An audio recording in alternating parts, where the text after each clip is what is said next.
эгемендүүлүк болгонго 30 жыл болду. Бысмыла деген Акаевиз качып кетти. Алфавит боюнча. Андан кийин Б'дан Бакиевиз качып кетти. Андан кийин Атамбаевиз качып кетти дегенден. Андан кийин кимден жакшылык күтсөк болот деген бизди президентибиз чыдап ноги өрөптөн эndi. Туурабы?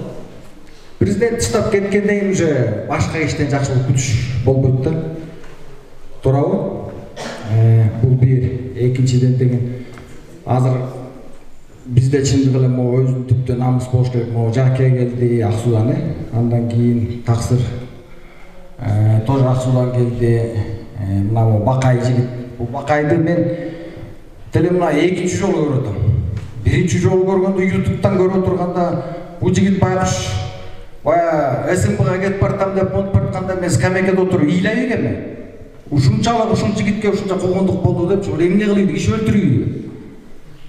Каз урдагандар сабыр айтып кетпеди. Каз тоо урдагандар 10 жылга соттолуп кетти. Киши өлтүргөндөр жүрөт койлодачы. Тиякта чыркырап, апа-бакай таптаза жүргөн жигиттер отурат тиякта түрмөдө. А миллион, миллиардты жегендер майбаштар. Майбаштар жүрөт тиякта. Туурабы? Тиякалып эч кандай акыйкат жок, адилет жок. Ошо акыйкатты, адилетти Садыр айтып атат. Акты актап айтканды үйрөнөлү, анан караны кара деп айтканды үйрөнөлү.